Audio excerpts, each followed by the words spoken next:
안녕하세요. 대한민국 1등 대출 전문가 레오 김은진입니다. 오늘은 25년 2월 12일 날 서울시에서 그 발표한 보도 자료를 통해서 대출을 어떻게 이용을 할 수 있는지에 대한 설명을 해 드리려고 합니다. 서울시에서는요, 어떤 발표를 했냐면, 토지 거래 허가 구역 해제를 추진한다. 과감한 규제 완화로 시민 재산권을 보호하겠다. 라고 이제 발표를 했는데요. 여기서 재건축 추진 아파트 14곳은 유지를 하고 나머지는 해제를 한다.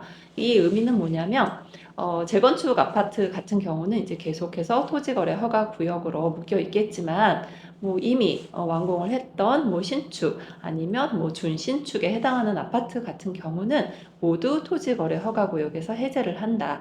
이런 뜻인 거죠. 자, 이렇게 되면 대출에서는 어떤 일이 벌어지고 있을까요? 그동안 토지 거래 허가 구역으로 묶여 있었기 때문에 대출에서 어려움이 있었던 분들이 있습니다. 어떤 분들이냐면요. 일단 토지 거래 허가 구역에서의 주택 구입 조건에 대해서 한번 먼저 말씀을 드리려고 합니다. 주택 구입 조건은요. 토호제인 경우에는요. 무주택자 혹은 1년 이내에 해당 주택, 기존 주택을 처분하는 1주택자만 가능합니다. 그리고 허가 신청일로부터 일단 토지거래 허가 구역을 내가 집을 매수를 하려고 하면 일단 허가부터 받아야 돼요. 허가부터 받고 그리고 이제 계약서를 작성을 해야 되거든요. 그래서 허가 신청일로부터 3개월 이내에 잔금을 하셔야 되고요. 그리고 잔금 이후 6개월 이내에 입주를 하셔야 됩니다. 실입주를 해야 된다는 거죠. 그리고 입주하고 2년간 실거주의 의무가 있습니다. 이거는 토지 거래 허가 구역에 해당하는 의무 조건이고요. 대출에서는 여기서는 이런 조건들이 거의 해당이 되지 않습니다. 저희가 규제 지역에서 대출을 할 때는요, 무주택자 혹은 2년 이내에 처분하는 1주택자가 가능하고요.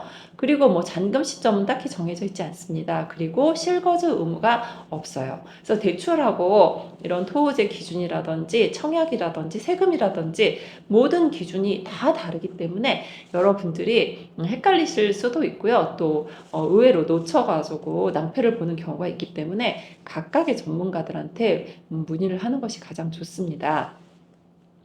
이런 조건 때문에 이 토호제에 있는 그런 아파트 같은 경우는요, 그동안 갭 투자를 할 수 없었어요. 근데 사실 이 갭 투자라는 단어 자체가 요즘은 집으로 투자를 하시는 분들이 생각보다 그렇게 크게 많지 않기 때문에 나는 지금 내 집 마련을 하고 싶은데 지금 당장 돈이 없다. 그래서 일단 전세 끼고 사두고 나중에 돈을 더 열심히 벌어가지고 그 집으로 입주하겠다 하시는 분들이 더 많은 상황입니다. 그래서 뭐 갭 투자라기보다는 세놓고 일단 집을 사고 그리고 나서 나는 나중에 입주하겠다. 지금 집값이 오를 것 같아서 불안하니까 일단 사겠다. 이런 분들이 이제 이렇게 갭을 끼고 집을 사게 됩니다.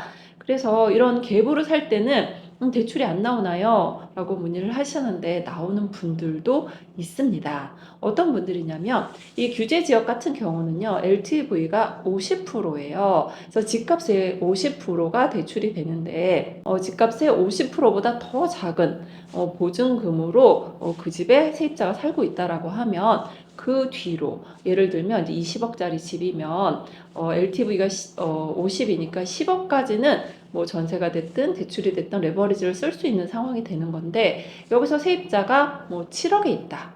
그러면 뒤로 3억의 대출이 가능하다는 뜻인 거예요. 그래서 뭐 세입자 있는 집은 대출이 안 되는 거 아니에요? 라고 생각을 할 수도 있지만 꼭 그렇지 않습니다. 세입자 보증금이 적거나 그런 경우 뒤로 대출이 가능하기 때문에 여러분들이 충분히 돈이 부족하신 경우에 이렇게 전세 플러스 대출까지 레버리지를 이용을 할 수 있다라는 겁니다.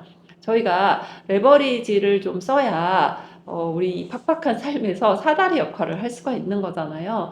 이 현재는 사다리가 많이 무너진 그런 세상에 살고 있다라고 한탄하는 분들이 굉장히 많으세요. 예전에는 뭐 계층 간의 사다리로 여러 가지 이용을 할 수 있었지만 부자는 계속 대물림을 하고 있는 상황이고 제가 오늘 기사를 한번 봤는데 뭐 많은 분들이 보셨을 수도 있는데 뭐 원베일리에서 자체 그 아파트 주민들을 상대로 서로 이제 뭐 미팅 이런 것을 주선을 하는 그런 기사를 한번 봤어요. 그래서 그들만의 교류가 이루어지고 있고요. 부자들도 부자들끼리의 교류가 이루어지고 있고, 대출도 본인의 능력이 돼야지만 더 많이 나오고, 그렇기 때문에 우리가 레버리지를 쓸 수 있는 곳이 점점 많이 줄어들고 있는 그런 세상이라고 저는 생각이 들어요.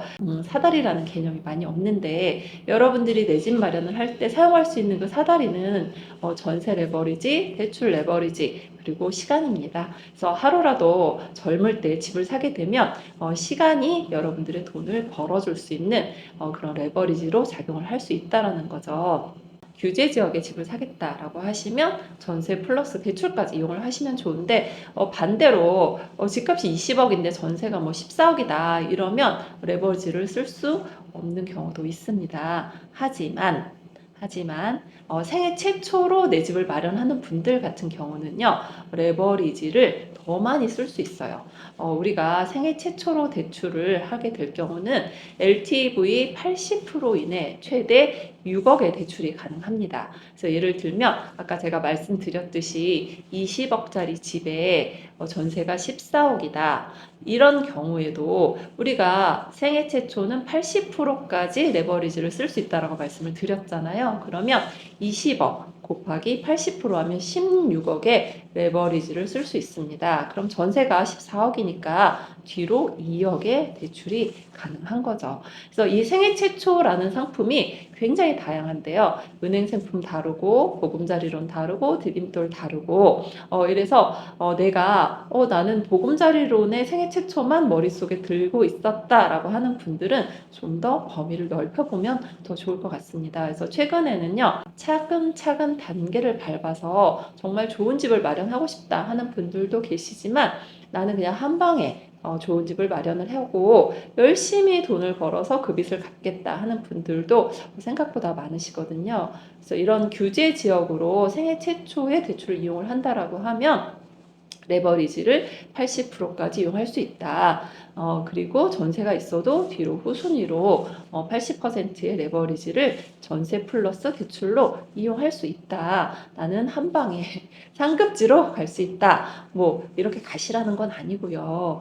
이거를 알고 있는 거하고 내가 모르고 있는 거하고는 완전 다르다는 거죠. 내가 알면서 안 하는 거하고 몰라서 못 하는 거는 저는 완전 다른 세상이라고 생각이 들거든요. 자, 그런데 이렇게 갭으로 내가 생애 최초의 최대 상품을 이용할 수 있는 지역이 지금까지는요, 반포라든지 규제 지역에서 좀 한정이 되어 있었어요. 그렇지만 이제 토지거래 허가구역이 풀리게 되면 시립주 의무가 사라지게 되고, 그렇게 되면 강남도 이런 생애 최초로 한 방에 진입을 할 수 있는 최대한의 레버리지를 쓸 수 있는 아파트가 늘어날 수 있다라는 거죠. 제가 블로그에도 좀 자세하게 올려드렸는데, 자, 예를 한번 들어보겠습니다. 이 아파트를 사시라는 건 아니고요. 자, 레미안 대치 팰리스 1단지입니다. 자, KB 시세가 26억 5천만 원이고요. 그리고 전세가의 일반가 시세가 15억 5천만 원입니다. 그러면 KB 시세가 26억 5천만 원이기 때문에 뭐 일반인들이라면 LTV 50%의 대출이 가능하겠죠. 13억 2,500만 원이 가능하겠지만, 그러면 전세 시세가 15억 5천이니까 뭐 일반 사람들 같으면 대출이 불가한 그런 아파트가 되겠죠. 하지만 내가 생애 최초로 갭 투자로 이 집을 마련하고 싶다 하시는 분들 같은 경우는요, 일단 LTV 자체가 다릅니다. LTV가 자그만치 80%입니다. 80%. 그럼 26억 5천만 원에 80%를 하고요. 그럼 21억 2천만 원에 전세가 됐든 대출이 됐든 합해서 레버리지를 쓸 수 있다라는 뜻입니다. 그래서 21억 2천만 원을 남의 돈을 쓸 수 있다는 그런 개념이기 때문에 내가 소득이 되고 앞으로 벌어서 이 집에 들어가겠다라는 마음을 먹는다라고 하면, 자, 레버리지 80% 21억 2천만 원에서 전세 보증금 15억 5천을 빼면 5억 7천만 원의 금액이 나옵니다. 그래서 여러분들은 5억 7천만 원의 대출을 은행에서 받을 수 있다라는 거죠. 생애 최초는 LTV 80% 이내 최대 6억이기 때문에 5억 7천만 원은 대출이 나온다는 그런 뜻이고요. 그러면 어머 생애 최초가 이렇게 비싼 집도 가능한가요? 라고 물어볼 수 있는데요. 이 생애 최초 은행 상품 같은 경우는요. 제한이 없습니다. 나이 제한 없고요. 집값 제한 없고요. 지역 제한 없고 소득 제한이 없습니다. 그렇기 때문에 여러분들이 생애 최초로 내 집을 규제 지역에 그냥 한 번에 갈 수 있는 그런 길이 이제 그동안은 반포라든지 특정 지역에 국한이 되었다라고 하면 이제 강남권까지 노려볼 수 있다. 예를 들면 잠실도 마찬가지죠. 잠실 엘스라든지 그런 아파트 같은 경우도 토지거래 허가 구역 때문에 그동안 다 실입주하는 분들만 매수를 했다라고 하면 이제는 전세를 끼고 뒤에 대출 여력이 있다라고 하면 대출까지 해서 일단 집을 사놓을 수 있는 그런 길이 열렸다는 겁니다. 그래서 저희가 정부를 이길 수 없다라고 했잖아요. 그래서 정부를 이길 수 없지만 정부에서 뭔가 이렇게 해제를 할 때는 그 혜택을 여러분들이 볼 수도 있겠구나라는 것을 염두에 두고 준비를 하시면 좋을 것 같습니다. 그래서 실거주 조건이 없어진 이 토지거래 후가 구역 같은 경우는 뉴스에 뭐라고 났냐면 서울시장이 강남권 토지거래 허가구역 해제 가능성을 언급하면서 호가가 꿈틀거렸다. 그래서 최근에 1년 사이에 5억 원 이상 올라서 거래가 됐다. 이런 기사도 나왔고 최근에 호가가 1억에서 2억 올랐다. 이런 기사가 났는데요. 여러분들이 그동안 내가 강남에 갭으로 사고 싶었는데 못 산 그런 지역이 있다라고 하면 한번 확인을 해보시면 좋을 것 같고 더구나 생애 최초다. 나는 소득이 된다. 얼마든지 나중에 내가 벌어서 저 집에 입주할 수 있다. 이런 마음을 가진다라고 하면 이런 대출 조건이 있다라는 것을 알고 준비를 하시면 좋을 것 같습니다. 지금 정치라든지 경제적으로 굉장히 불안정한 시기라서 내 집 마련을 약간 조금 미루거나 하시는 분들도 계시지만 반대로 지금이 사야 될 타이밍이다라고 생각하는 분들도 굉장히 많은 것 같습니다. 좀 더 발빠르게 움직이시는 분들이 집 잘 산 것 같아요. 이런 말씀을 하는 경우가 많고요. 저희가 이제 우스갯소리로 댓글에 욕이 나오기 시작을 한다. 그러면 이제 살 타이밍이다. 이렇게 얘기를 하는 경우도 좀 많이 있습니다. 그래서 여러분들이 내 집 마련을 할 때 빚을 내는 것을 굉장히 두려워하는 분들이 많으세요. 제가 꼭 빚을 내라는 건 아니지만 본인 능력이 된다라고 하면 빚을 내서 집을 사고 나중에 그 빚을 상환을 하거나 또 아니면 다른 집 살 때 그 빚을 다음 매수인이 갚아주고 나는 다른 집에 또 빚을 얻어서 매수하거나 그런 식으로 좀 마음을 편안하게 먹었으면 좋겠는데요. 최근에는 이렇게 빚을 내는 것을 두려워하는 분들보다는 내가 빚이 안 나와서 걱정이에요. 대출 받기가 너무 어려워요. 하는 분들이 사실 조금 더 많습니다. 예전에 저희 부모님 세대는 빚을 너무 두려워했었지만 이 젊은 분들 같은 경우는 좀 더 도전하는 그런 의식도 있고 이제 빚이 나의 레버리지라는 것을 조금 더 잘 알고 계시는 것 같아요. 그래서 잘 활용하는 방법을 좀 많이 찾고 계시는데 제가 가장 많이 글을 쓰는 곳은 블로그입니다. 그래서 레오대출연구소 블로그에서 여러분들이 확인을 해보셔도 좋고요. 중간중간 제가 이제 꾸준하게 유튜브를 올리고 있기 때문에 올릴 때 좀 꾸준히 보신다라고 하면 내가 이런 인사이트를 얻을 수 있구나라는 것을 알 수 있을 것 같고요. 그리고 제가 매달 원래 이제 멤버십을 모집을 합니다. 그래서 매달 말일경에 내 집 마련하는 분들을 도와주기 위해서 여러 가지 멤버십 운영을 하고 있기 때문에 여러분들이 그런 부분도 관심을 가진다라고 하면 내 집 마련이 조금 더 가까워질 수 있을 것 같습니다. 내가 대출을 몰라서 35평을 살 수 있었는데 25평을 사는 분들도 계셨거든요. 너무너무 안타깝다 그런 생각을 많이 했었어요. 그래서 여러분들이 내 집 마련할 때 대출을 잘 활용할 수 있으려면 좀 미리미리 공부를 해두시는 것이 가장 좋을 것 같습니다. 최근 분위기를 조금 더 선보여 드린다라고 하면 토지거래 허가 구역의 제한 구역이 풀렸던 지역이나 아니면 풀리지 않았지만 규제 지역이 좀 더 매수를 많이 하고 있는 것 같고요. 제가 이제 공인중개사분들하고도 엄청 많이 친하잖아요. 그래서 그런 분들한테 시장 분위기를 많이 물어보면 금방 알 수 있고, 또 저한테 계약서를 보여주는 분들이 좀 상당히 많으세요. 그래서 그런 분들의 뭐 계약서가 몇 장이 들어오는지 이런 거를 본다라고 하면 지금 시장 분위기를 많이 느낄 수 있습니다. 그래서 최근에 거래한 분들의 매수 문의라든지 계약건은 송파가 가장 많았습니다. 아무래도 규제 지역에 접근하고 싶지만 금액 면에서 조금 그 허들이 낮은 지역이 아닐까라는 생각이 들고요. 그 다음으로는 이제 강남, 서초가 많이 있었고요. 그리고 최근에는 이제 재건축 아파트의 개발 때문에 여의도 쪽도 많이 매수를 하고 계셨습니다. 그리고 마포는 뭐 많은 분들이 워낙 좋아하는 지역이에요.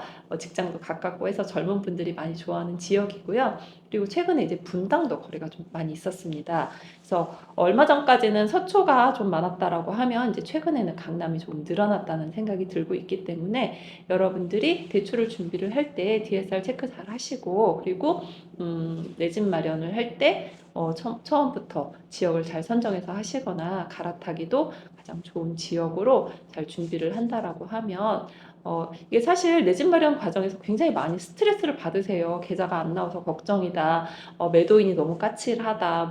뭐가 안 된다. 뭐 하다 보면 걸림돌이 굉장히 많은데, 이 사업도 마찬가지지만 내 집 마련도 하나하나 풀어가야지만 결론에 도달하는 것 같습니다. 그래서 그 과정을 너무 스트레스 받지 마시고요. 뭐 전문가분하고 상의하시거나 아니면 미리미리 조금 준비를 한다라고 하면 그 스트레스를 줄일 수 있을 것으로 보이는데, 지금 당장 어려운 일이 있어도 시간이 약이다 이런 얘기가 있는 것처럼 내 집 마련하시고 입성하시게 되면 너무 좋다라는 얘기 하기 때문에 그 과정을 그냥 이렇게 일어나는 일이구나 라고 생각을 하고 준비를 하시면 좋을 것 같습니다.